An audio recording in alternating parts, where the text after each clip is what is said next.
Yo tout le monde, j'espère que vous allez bien. Bon, aujourd'hui on se retrouve dans une nouvelle vidéo. Donc aujourd'hui on va réaliser une commande de 50 t-shirts noirs avec de la sérigraphie donc en plastisol, devant, derrière. Donc voilà, je vais vous montrer un peu comment ça se passe, le temps que ça prend de faire cette commande, les petites astuces, parce que voilà, ça fait longtemps que j'ai pas fait de vidéo YouTube. J'ai souvent des petites questions dans les commentaires et tout ça, donc voilà. Je préfère y répondre en une vidéo. Je vais essayer de faire une petite vidéo courte vous montrant des petits plans de cette commande et puis voilà. Et donc là, rapidement, ce qu'on va devoir faire, c'est d'abord de faire le tri. Et là, il y en a exactement 50. Donc 50 cœurs et dos. Je pense que moi, tu sais, quand tu fais des commandes comme ça, il faut toujours en prendre un peu plus. Donc moi, j'ai dû en commander, je pense, 55 avec une marge d'erreur. C'est parti, let's go!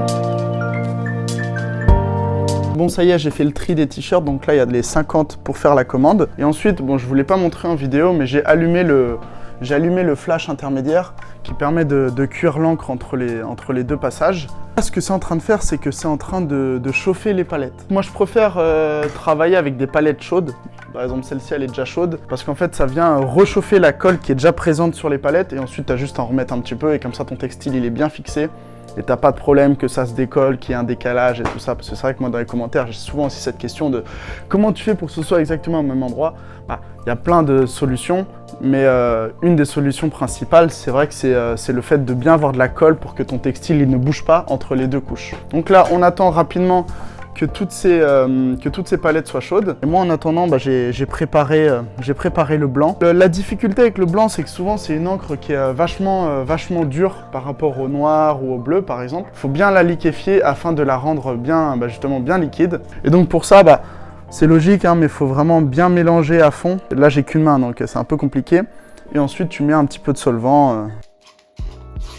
Bon, maintenant, je vais passer sur une voix off pour vous expliquer un peu plus en détail. Donc, comme je vous l'ai dit, quand vous imprimez du blanc, il faut vraiment bien malaxer l'encre pour vraiment la rendre le plus liquide possible. Sinon, ça te fait une impression pas très nette et trop épaisse.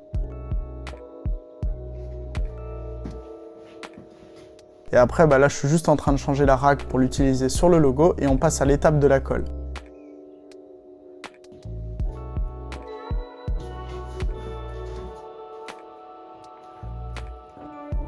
On dirait pas comme ça, mais c'est vraiment ultra important que tes palettes collent super bien. Ça peut vraiment t'éviter d'avoir des sérigraphies pas très nettes.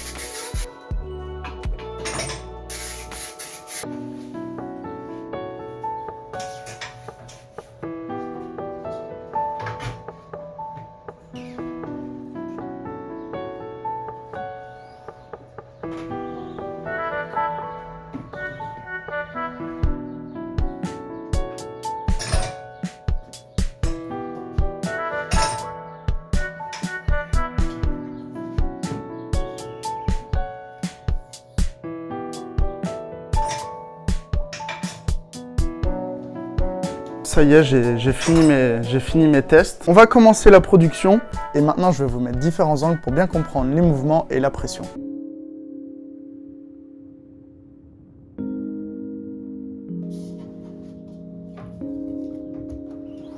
Donc comme tu peux le voir, moi je nappe d'abord et ensuite je pousse. Il y en a certains d'ailleurs qui impriment en tirant, mais bon. Le fait de pousser permet de vraiment te faire économiser de la force et de l'énergie, surtout quand on a beaucoup à faire et surtout quand c'est du blanc. Parce que pour le blanc, il faut vraiment bien appuyer pour bien vider son cadre et avoir encore une fois une impression nette.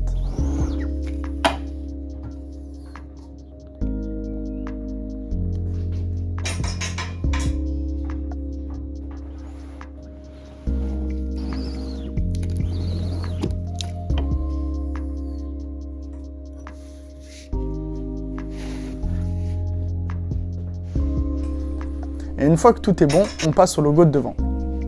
Donc là, c'est aussi très délicat parce que quand c'est tout petit comme ça, la marge d'erreur, elle est encore plus petite. Et donc, tu dois vraiment être très précis pour que lors de ton deuxième passage, il n'y ait pas de décalage. Tu vois, les petits traits du logo, faut vraiment que ça repasse par-dessus.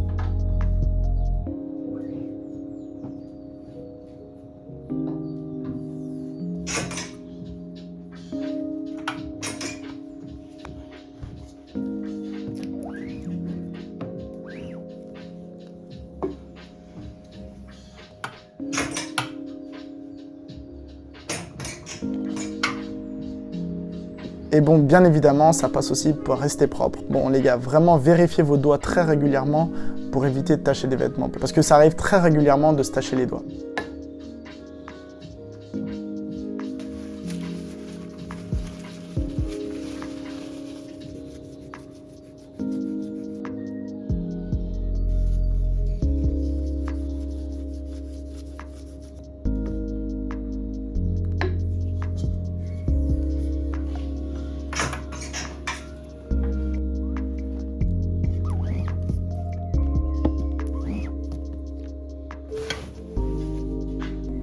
Et voilà, bon, j'espère que tu as kiffé la petite vidéo. N'hésite pas à mettre un like et un commentaire. Et si c'est pas fait, à t'abonner. Et on se retrouve bientôt pour une autre vidéo. Ciao, ciao!